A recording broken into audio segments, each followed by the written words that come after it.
Alhamdulillah. Alhamdulillahilladzi anzala al-Qur'an hudan linnas wa bayyinatin minal huda wal furqan. Ashhadu an la ilaha illallah wahdahu la syarika lah, alladzi khalaqal insan wa 'allamahul bayan. Wa asyhadu anna sayyidana Muhammadan abduhu wa rasuluh,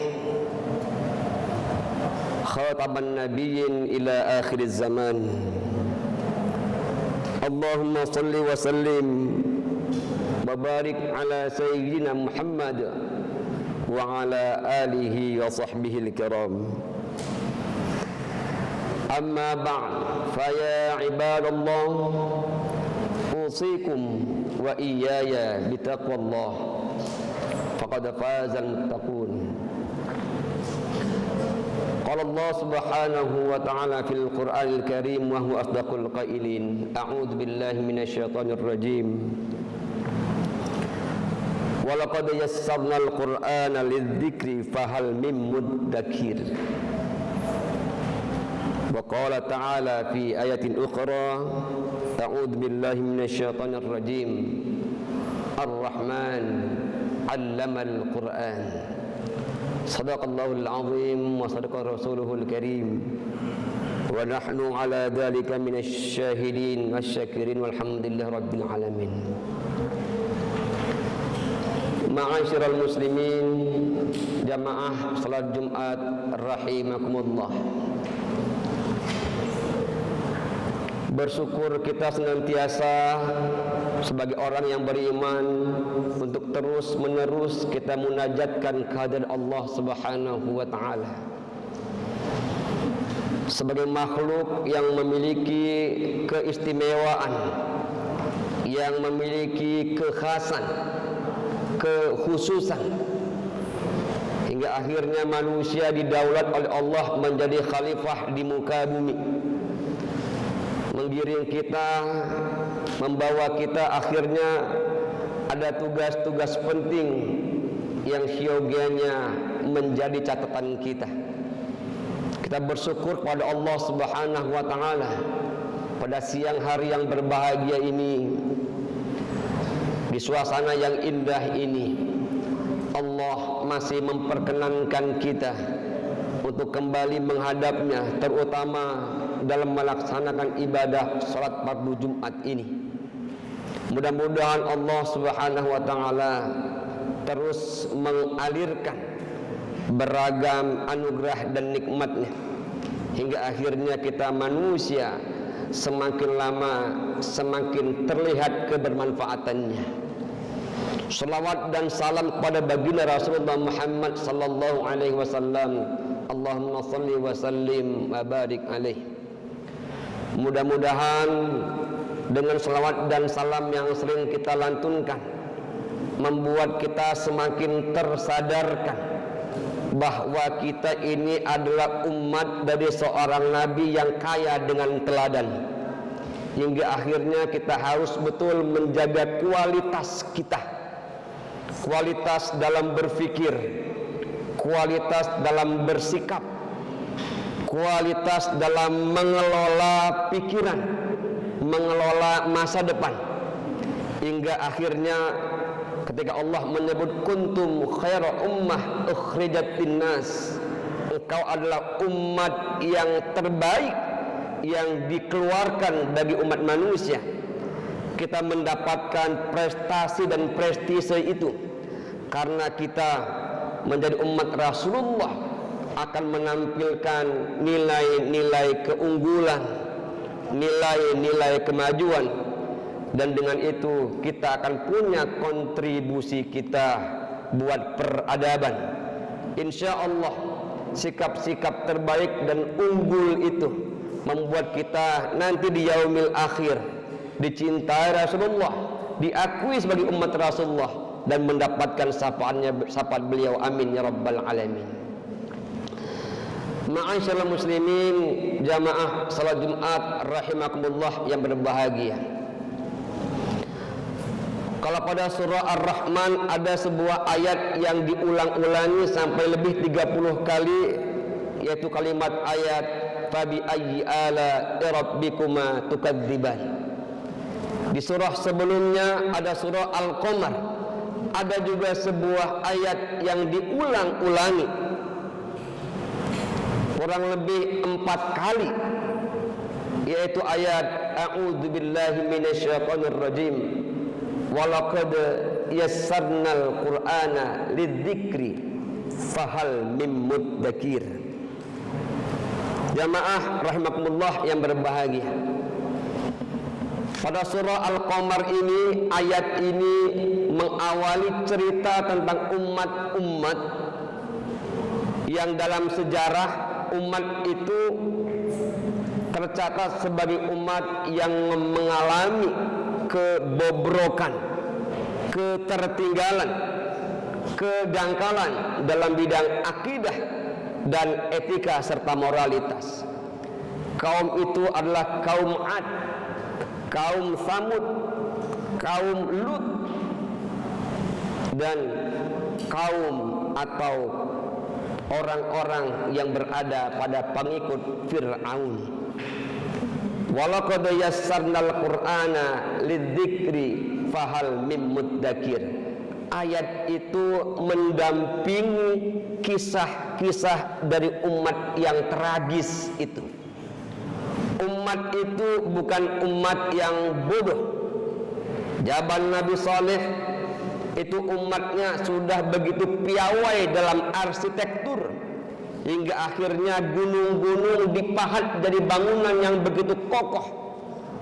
Ini berarti bahwa peradaban dalam seni ukir, kreativitas telah maju saat itu.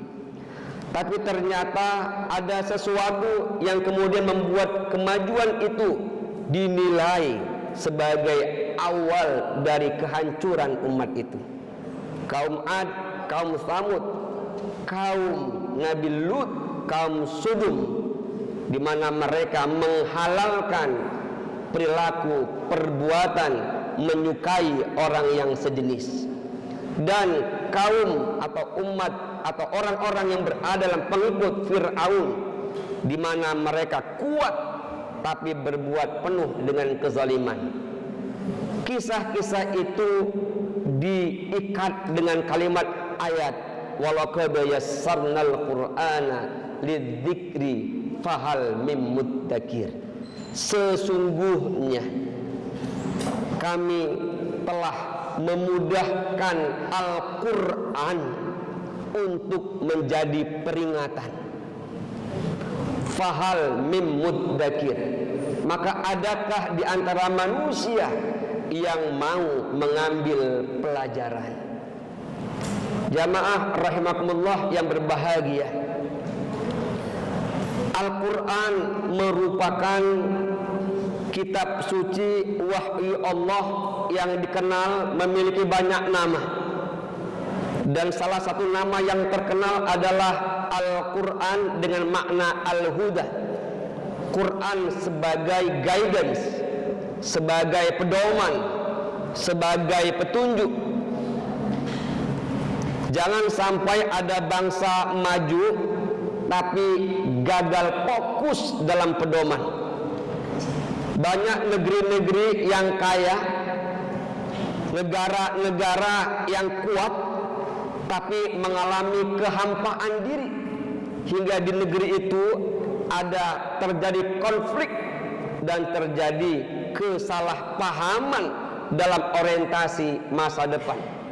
Ada penyimpangan seksual dengan adanya hubungan sejenis kayak umat Nabi Lut ini terjadi, dan bahkan ada negara-negara yang melegalkan perbuatan yang sangat tidak patut itu, padahal negerinya maju dan kaya. Kemudian jamaah rahimakumullah yang berbahagia, ada juga negara yang terkesan tidak suka dengan informasi agama, di mana agama kemudian menjadi wilayah private, wilayah individu pribadi, tidak boleh dimasukkan dalam ruang publik. Padahal agama itulah yang bisa menyelamatkan negeri, wilayah publik agar tidak jatuh martabat kemanusiaannya. Jamaah rahimakumullah yang berbahagia. Oleh karena itu maka kado yang begitu indah dari Rasulullah adalah diturunkannya Al-Quranul Karim oleh Allah yang disampaikan kepada kita. Jamaah rahimakumullah yang berbahagia. Banyak orang yang meletakkan Al-Quran dalam posisi hanya sebagai kitab ibadah, hingga akhirnya Al-Quran hanya dibaca sebagai ritualitas, dikhatamkan dan kemudian disimpankan kembali mushafnya, terus menerus seperti itu. Tapi pada awal-awal Islam, Al-Quran melahirkan peradaban kemajuan, peradaban yang berbeda dengan peradaban orang-orang yang di luar Islam. Karenanya pada waktu kita sholat ada sebuah permintaan kita kepada Allah, ihdinas siratal mustaqim. Ya Allah, kasih kami petunjuk, kasih kami pedoman, kasih kami bimbingan ke jalan yang lurus.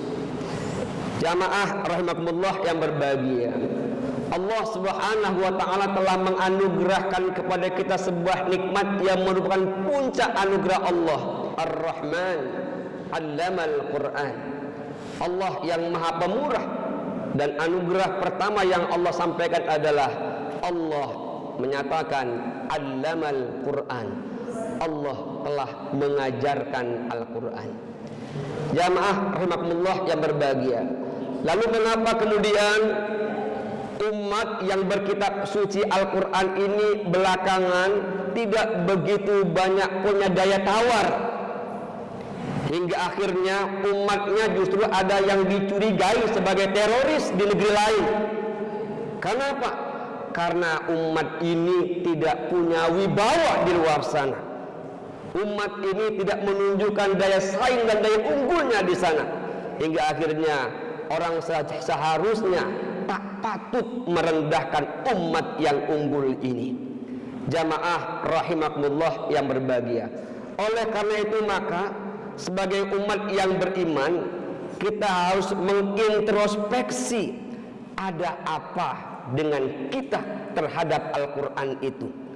Kenapa kitab sucinya begitu maju tapi umatnya tidak ikut dengan kemajuan kitab suci yang mulia itu?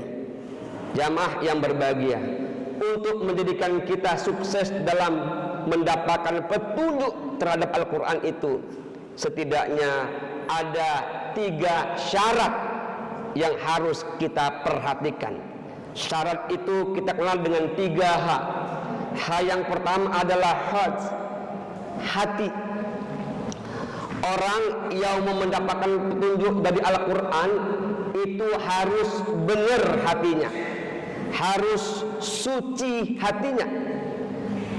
Al-Quran tidak berefek kepada seseorang yang hatinya bermasalah, yang hatinya tidak selamat, yang hatinya, dalam bahasa Imam Ghazali, ada 3 kondisi yang membuat hati itu tidak mendapatkan hidayah dari Al-Quran itu.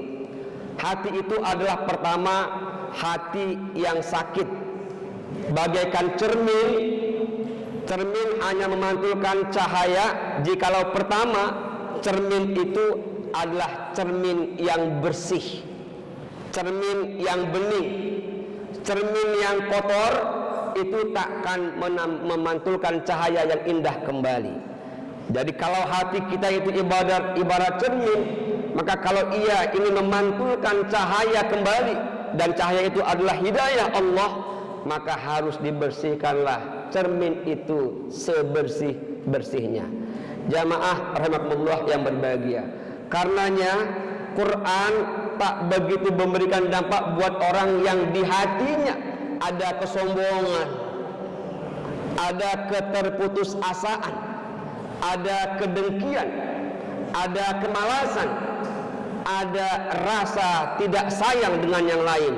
Orang-orang yang hatinya kaya dengan penyakit ini, maka hidayah itu tak berefek buat orang yang hatinya kotor itu. Model yang kedua adalah hati yang tertutupi. Kalau ada sebuah cermin, ada penghalang, maka cahaya tak sampai ke cermin itu. Maka hati yang takkan mendapatkan cahaya hidayah Allah adalah hati yang ditutupi. Yang tutup itu kita kenal dengan istilah belenggu.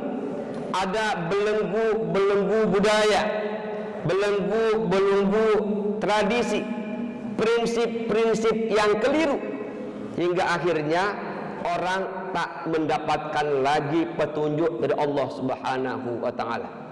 Seperti zaman jahiliyah, orang yang dipandang benar prinsipnya adalah yang satu kabilah, bukan orang yang benar pendapat dan perilakunya. Dan kalau ada orang atau kelompok atau bangsa yang kebenarannya diukur dari kelompoknya, partainya, organisasinya, maka masyarakat tersebut adalah orang yang hatinya dibelenggu oleh prinsip-prinsip yang keliru, prinsip asobiah dan lain sebagainya. Dan yang ketiga, hati yang akan tertutupi dari hidayah Allah itu adalah hati yang bagaikan cermin berada pada posisi terbalik. Itulah hati yang melawan, hati yang ingkar, hati yang tidak mengimani.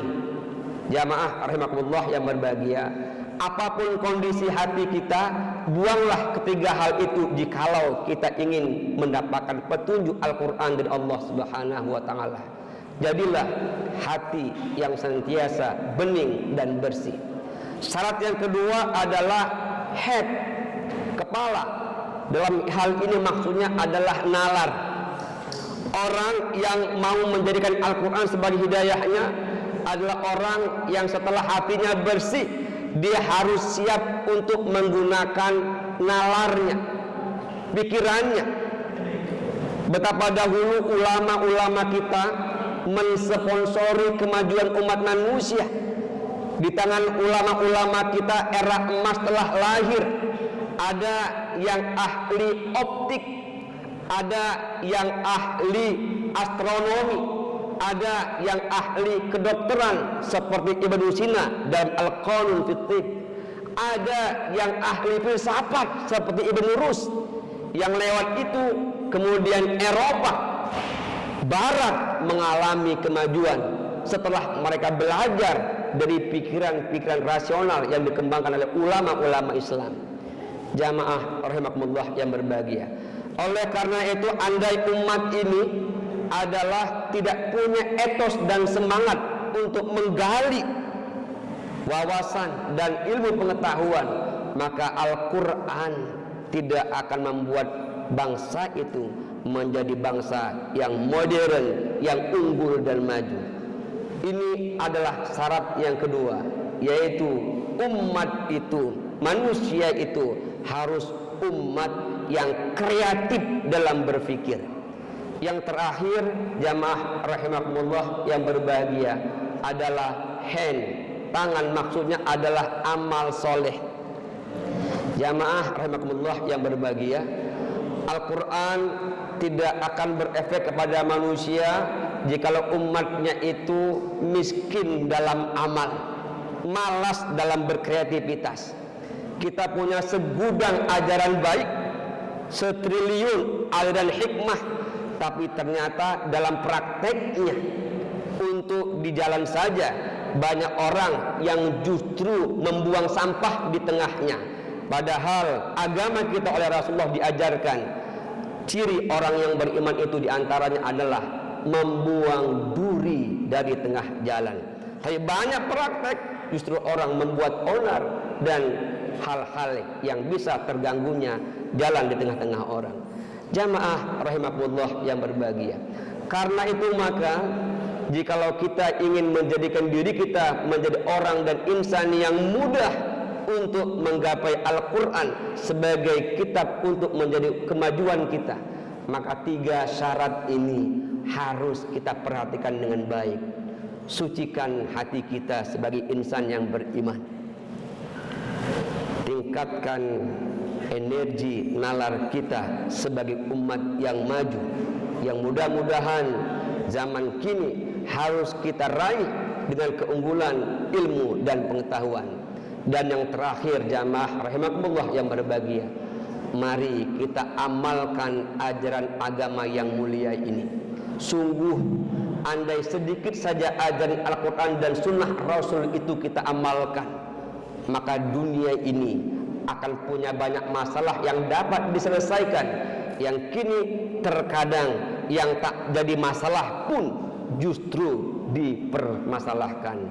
Mudah-mudahan Allah Subhanahu wa taala menyelamatkan kita semua, menunjuki kita semua di mana umat ini menjadikan Al-Quran benar-benar efektif bagi dirinya untuk menerangi berbagai tantangan kegelapan yang ada di depannya. Amin ya Allah ya Rabbal Alamin. Barakallahu li wa lakum fil Qur'anil azim wa nafa'ani wa iyyakum bima fihi minal ayati wa dzikril hakim.